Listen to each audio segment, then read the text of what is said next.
What's up, everybody? Today we are going to be doing a Kansas City Chiefs 7 round mock draft. Although I think it's only going to be like 5 rounds because they don't have any of their later picks for one reason or another. Certainly not the year that the Chiefs were hoping to have, bouncing back or hoping to bounce back from a Super Bowl loss. They were not good. Even with Patrick Mahomes, they were not good, and without him, they were atrocious. They were awful.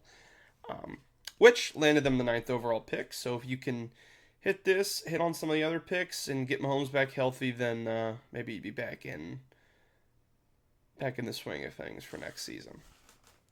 With the first overall pick here, or their first round pick here, I should say, picking 9 overall.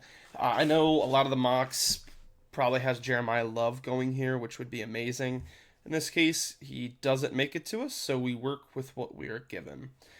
If this is the board, I'm certainly thinking about a Carnell Tate or Makai Lemon, especially with the rough Rashee Rice news coming out.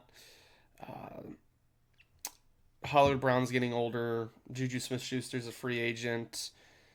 Xavier Worthy hasn't really panned out to exactly what you had hoped yet, so there's certainly a need at receiver. I also look at a guy like Peter Woods. Their defensive line as a whole wasn't good. Chris Jones is aging. We've got some free agents coming up. I think they're going to lose Leo Chanel, so Sonny Styles would be a fantastic plug and play on that defense. Very smart, athletic freak. Could use some help in the secondary. They could use a tackle with Spencer Fano. Um, Fano makes a lot of sense. I really like Peter Woods, though. I'd also think Caden McDonald here. I know a lot of people are a little sour on these Clemson guys, but I think it's just a rough year for the team as a whole. I still believe in Woods and Parker as prospects. I think just getting a young tackle with size and some juice next to Chris Jones would be a big help for that defense. So we're going to go Peter Woods in the first round here. On to pick 40. Elijah Surratt is here. That's fun. He had a great game last night against Oregon. Looking at a guy like Gabe Akis, Emmanuel Pregnon, Jennings Dunker, I'd certainly consider here. Jadarian Price. That'd be a fun one. If you can't get Jeremiah Love, do you go Jadarian Price or Jonah Coleman? That could be fun. What are some of the running backs down the board? They're picking next at 74. LJ Martin is a guy who brings size. He's got good vision, good agility for his size. Emmett Johnson had a good year.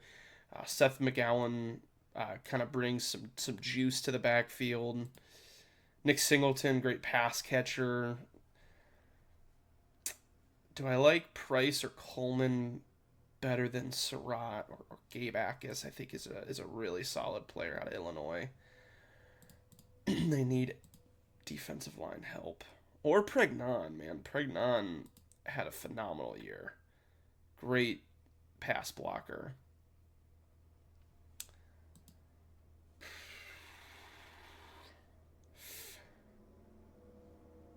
I think you value O line because you can get solid running back pieces later on. You can get solid edge pieces later on. If Pregnon is sitting there for you, especially with Mahomes coming off of a ACL injury, you probably want to prioritize keeping him upright. And pick 40 feels like good value for Pregnon. So we are going to go with the guard out of Oregon. Next, sitting here at pick 74. CJ Daniels is certainly an option here. He had a solid year for Miami. I don't know much about Anthony Lucas. I'm not super familiar with him. Eli Stowers could be fun, assuming that Travis Kelce retires.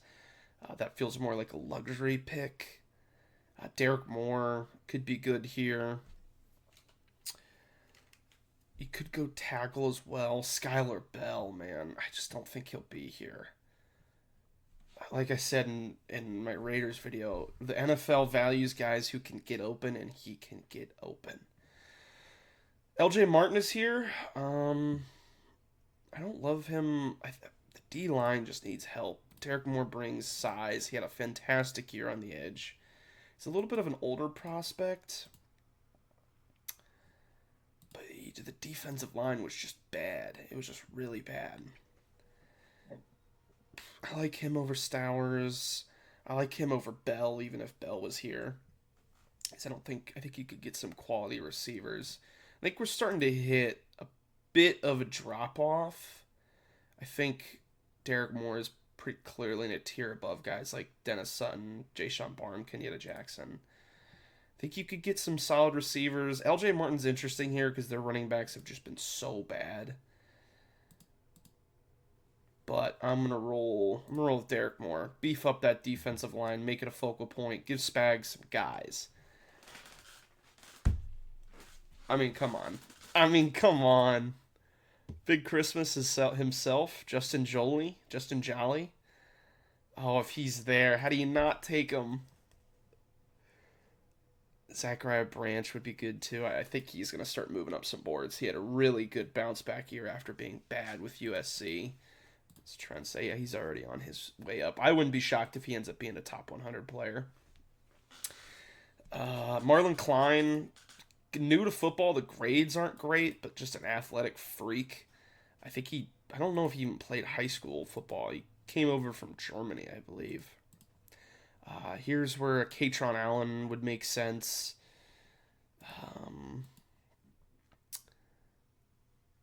Man, if Justin Jolie is here, I don't know how you don't pick him.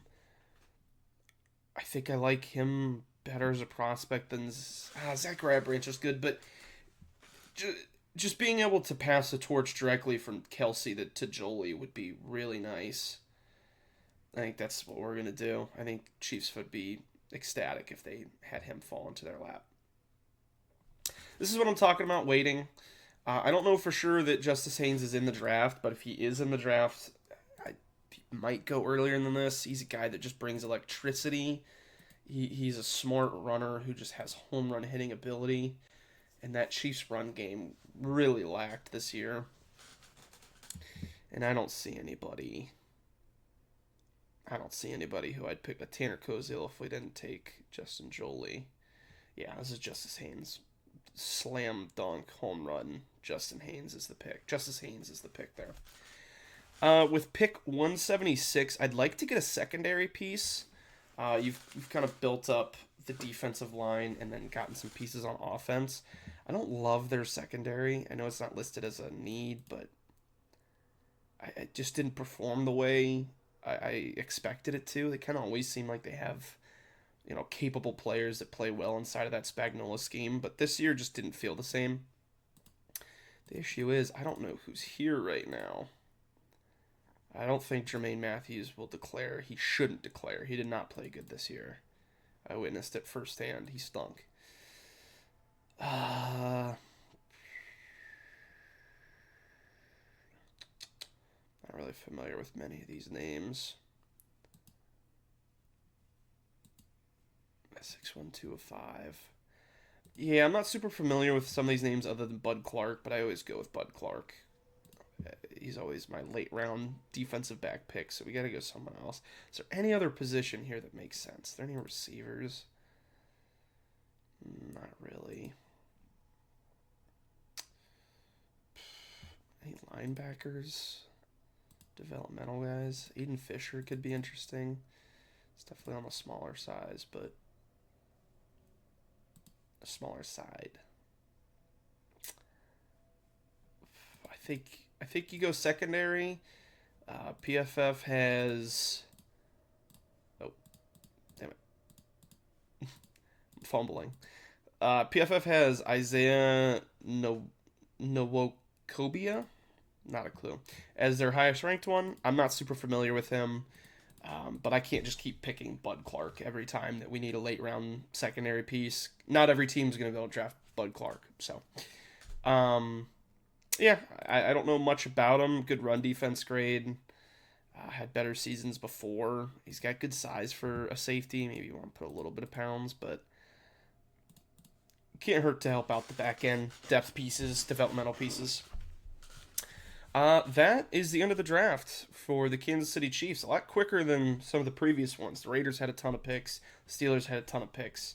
The Chiefs do not, which kind of stinks for them. It means they need to hit on the ones that they're given. PFF doesn't hate this. They usually do. They've liked this one, and they've liked the Raiders one. So I'm on a roll. 2 in a row. PFF agrees with. Peter Woods in the first round. Emmanuel Pregnon in the second.